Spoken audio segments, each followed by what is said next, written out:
पिताजी, मैं कॉलेज के लिए निकल रहा हूँ, माँ से भी मिल लिया है मैंने। अब मैं निकलता हूँ पिताजी, और आज मेरी एक्स्ट्रा क्लास है, आने में देरी होगी, आप चिंता ना करें, मैंने माँ को भी बोल दिया है। रवि बेटा, तुम जी जान लगाकर पढ़ो। मैं सोच रहा था कि तुम रोज ट्रेन से आना जाना करते हो शहर से, तुम्हारे 5-6 घंटे तो भी फिजूल में बर्बाद होते हैं, वही वक्त तुम पढ़ाई में दोगे तो और अच्छा करोगे। शहर में मेरा चचेरा भाई रहता है गोपाल, उसकी वहाँ बहुत सारी जमीन जायदाद है, शायद तुम्हें कोई घर किराए में दे दे तो तुम अपना सारा वक्त पढ़ने में लगा सको। आज हम जाकर उससे बात करते हैं, चलो मेरे साथ।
सोमनाथ, इतने दिन बाद आए मेरे भाई, कैसे हो तुम, और अचानक यहाँ कैसे आना हुआ, सब ठीक तो है?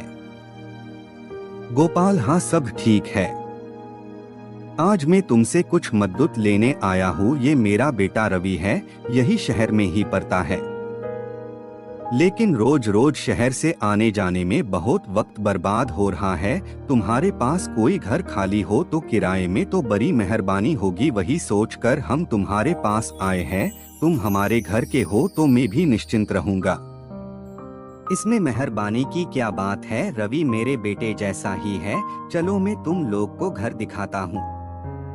ये कमरा है मेरे पास खाली, तुम जितने दिन चाहो यहाँ रहकर पढ़ाई कर सकते हो। और सोमनाथ, किराया तो दूर की बात है, रवि का खान पान की जिम्मेदारी मेरी है आज से, और पैसे का नाम भी मत लेना मेरे सामने। रवि बेटा, जाओ और तुम अपना सारा सामान ले आओ। उसके पहले आओ, खाना तैयार है। पिताजी और गोपाल चाचा, मैं आप लोग को कोई शिकायत का मौका नहीं दूंगा। धन्यवाद गोपाल चाचा, आपका ये उपकार हम कभी नहीं भूलेंगे। सारा सामान सजा लिया। किसी चीज की जरूरत हो तो आवाज देना, और हाँ, दीवार के उस पार मत जाना, वो हमारी जगह नहीं है, ध्यान रखना अपना। जी गोपाल चाचा। 12 बज गए हैं, अब मैं थोड़ा आराम करता हूँ, सुबह कॉलेज भी जाना है। उससे पहले थोड़ी बाहर की हवा ले लूं, बहुत गर्मी भी हो रही है।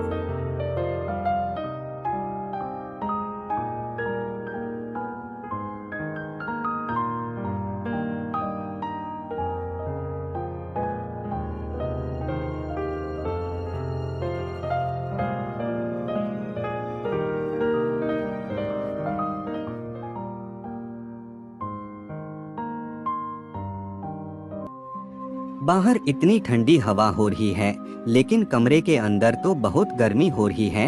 एक काम करता हूँ, दरवाजा खोलकर ही सो जाता हूँ।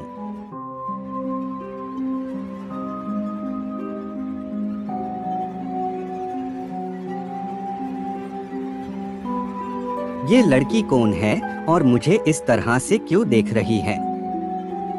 शायद पड़ोसी होगी, देख रही होगी कौन रहने आया है नया।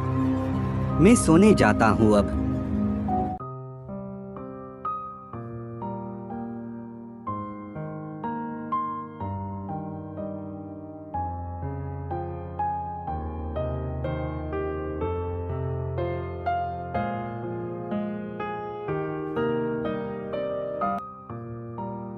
वो लड़की कौन होगी जो मुझे ऐसे देख रही थी, और मैं भी बार बार उसकी ही बात सोच रहा हूँ। ऐसा लग रहा था जैसे वो मुझसे कुछ कहना चाहती है, लेकिन बोल नहीं पा रही, कुछ अजीब सा लग रहा है मुझे।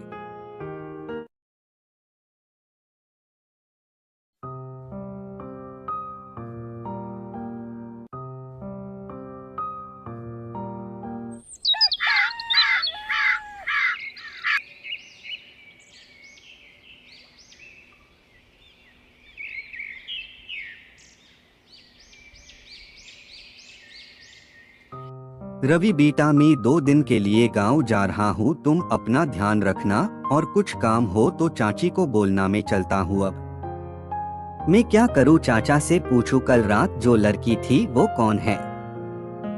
नहीं नहीं चाचा चिंता करेंगे भी फिजुल में।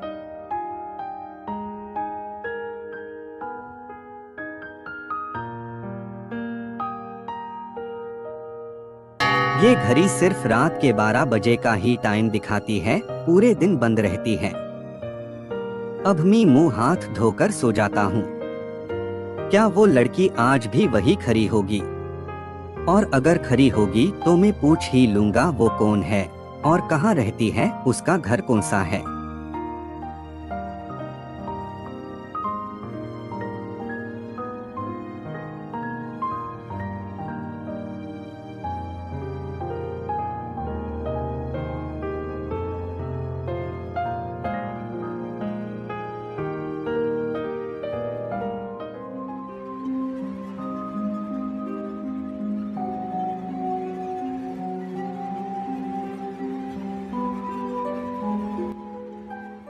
आप कौन है और यहाँ क्या कर रही है इतनी रात में? आप किससे मिलना चाहती है? मेरा नाम रेखा है और मैं दीवार के उस पार रहती हूँ। इस घर के मालिक के साथ हम लोग का झगड़ा है, इसलिए हम आपस में बात नहीं करते, लेकिन मैंने कल आपको देखा तो सोचा क्यों ना हम दोस्ती कर ले। मेरा कोई दोस्त नहीं। क्या मैं घर के अंदर आ जाऊँ? मुझे बाहर बहुत ठंड लग रही है। हाँ हाँ आप अंदर आ जाइए, हम बैठकर बात करते हैं।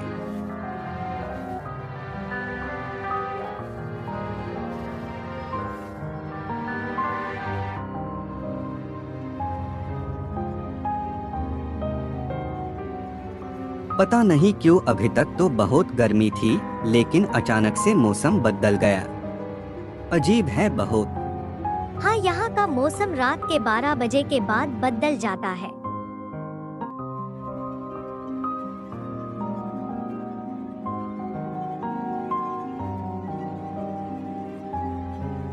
ठीक है, सुबह के 4 बज गए, अब मुझे जाना होगा। मैं फिर रात को आऊंगी जब सब सो जाएंगे। मैं जाती हूँ अब।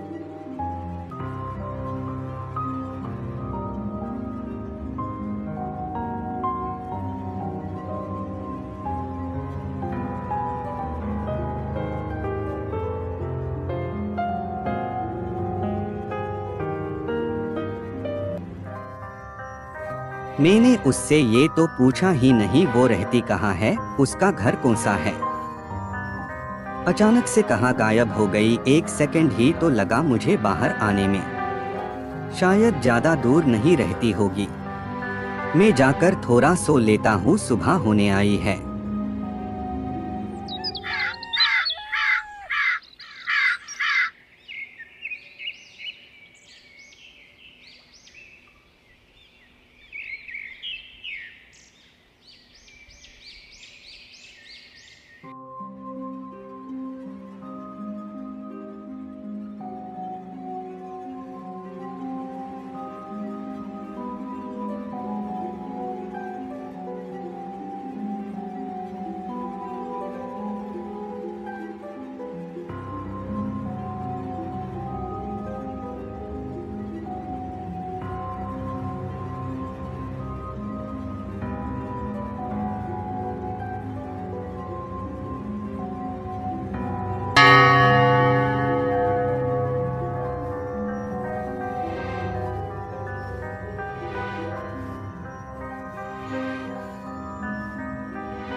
अंदर आ जाइए, हम बैठकर बात करते हैं।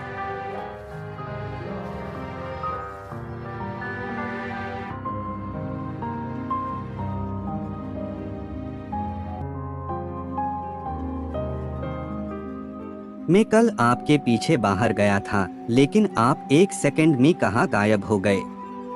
मैंने इधर उधर बहुत देखा, लेकिन आप दिखी नहीं। कौन से घर में रहती है आप?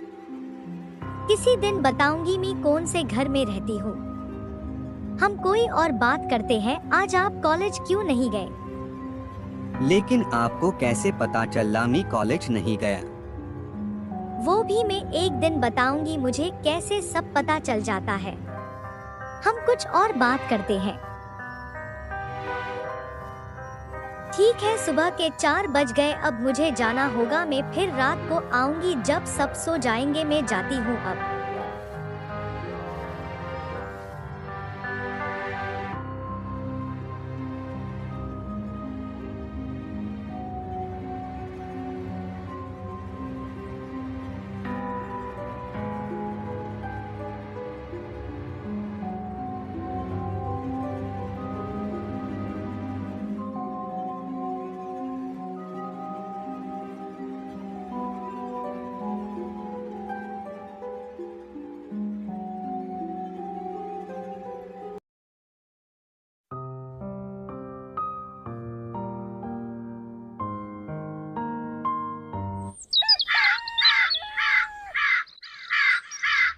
रवि बेटा, क्या हुआ है? तुमको 2 दिन में इतने सुख कैसे गए हो? ऐसा लग रहा है तुम्हारे शरीर में खून ही नहीं है। कोई बात है तो मुझे बोलो, क्या हुआ है? और तुम्हारे पिताजी का भी फोन आया था। तुम 2 दिन से कॉलेज भी नहीं जा रहे हो। मुझे बोलो, क्या बात है? ऐसी कोई बात नहीं गोपाल चाचा, वो थकावट के कारण थोड़ा कमजोर हो गया हूँ। गोपाल चाचा, मुझे आपसे कुछ पूछना था। दरअसल रेखा के साथ आपका झगड़ा क्यों हुआ था? रेखा तो बहुत अच्छी लड़की है, आप अपना झगड़ा खत्म कर दीजिए। अब हम बहुत अच्छे दोस्त हैं और पड़ोसियों के साथ थोड़ा चलता रहता है। आप उससे माफ कर दीजिए। कौन रेखा? वही जो दीवार के उस पार रहती है। मैं उस रेखा की बात कर रहा हूँ। वो आपकी वजह से रात के समय आती है मुझसे मिलने जब सब सो जाते हैं, और हम सुबह के 4 बजे तक बातें करते हैं। ओह वो रेखा, मैं तुमको बोलना भूल गया, तुम्हारी माँ की तबीयत खराब है तो हमें अभी ही निकलना पड़ेगा। जल्दी निकलते हैं वरना जाते जाते रात हो जाएगी। चलो जल्दी, ये सब यही रहने दो। आप लोग अचानक यहाँ सब ठीक तो है ना? और रवि बेटा, तुम इतने कमजोर कैसे हो गए 2 दिन के अंदर? क्या हुआ है तुमको? कुछ नहीं सोमनाथ, हम बहुत थक कर आए हैं ना, इसलिए ऐसा लग रहा है। हम बैठकर बातें करते हैं। आप? माँ, मैं बहुत थक गया हूँ, मैं सोने जा रहा हूँ। मैं आप लोग को सब समझाता हूँ।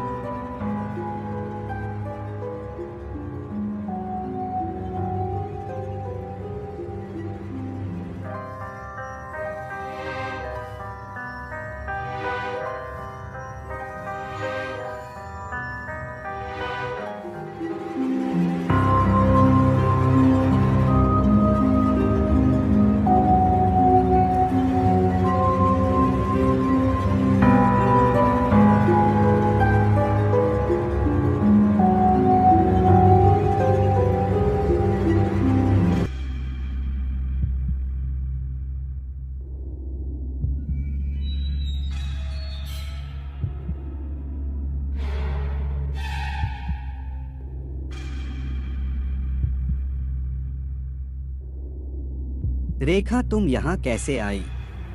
और दरवाजा मैंने अंदर से बंद किया था, तुम अंदर कैसे आई? तुम्हें किसी ने देखा तो नहीं? बाहर सब है। घबराओ मत, मुझे किसी ने नहीं देखा और ना ही देख पाएगा कोई। तुम अभी भी नहीं समझे मैं कौन हूँ। जहाँ से आए हो वहीं वापस चले जाओ। बस कल की रात फिर हमें कोई अलग नहीं कर पाएगा। चले जाओ वापस, मुझे नाराज मत करना। आज मैं जा रही हूँ यहाँ में और नहीं रह सकती। मेरा शरीर जल रहा है। मैं तुमसे कल वहीं मिलूंगी जहाँ हम मिलते हैं। माँ, पिताजी मुझे बचा लीजिए, वो मुझे मार डालेगी। मुझे बचा लीजिए माँ, पिताजी। गोपाल चाचा, मुझे बचा लीजिए, मार डालेगी मुझे। चिंता मत करो रवि बेटा, मैंने सब इंतजाम कर लिया है। मैंने पूरे घर में भभूत छिड़क दिया है, वो ज्यादा देर यहाँ नहीं रहेगी। और पंडित जी को भी मैंने बुला लिया है, आते ही होंगे। हम सब तुम्हारे साथ हैं।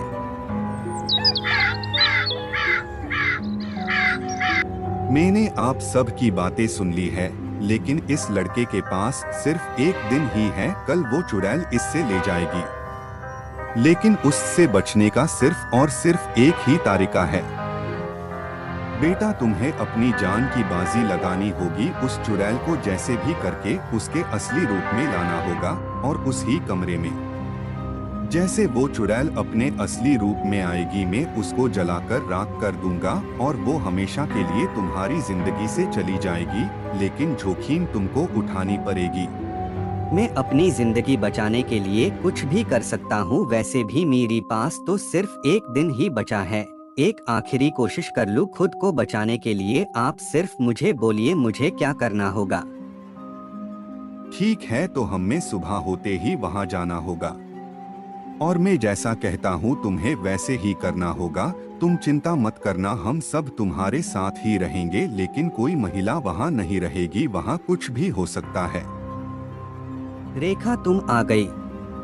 आज हम एक हो जाएंगे, लेकिन रेखा मुझे सिर्फ एक बात का अफसोस रहेगा। मैं जिसे इतना प्यार करता हूँ उसका असली रूप तो मैंने देखा ही नहीं। रेखा प्लीज मेरी आखिरी इच्छा समझकर अपना असली रूप दिखा दो। ठीक है, लेकिन तुम डरना मत, मैं तुम्हें कुछ नहीं करूँगी। दुष्ट चुड़ैल, आज मैं तुझे नहीं छोड़ूंगा। तुझे मैं जलाकर राख कर दूंगा। तुमने बहुत मासूमों को मारा है, आज तेरी बारी है। छोड़ो मुझे, मैं तुम सबको मार डालूंगी। मुझे छोड़ो। नहीं छोड़ूंगी किसी को, मैं सबको मार डालूंगी। अब ये चुड़ैल आप लोग की जिंदगी में कभी नहीं आएगी।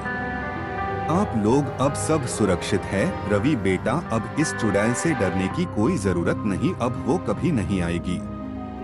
आपका बहुत बहुत धन्यवाद पंडित जी, आपने मुझे दोबारा नई जिंदगी दी है।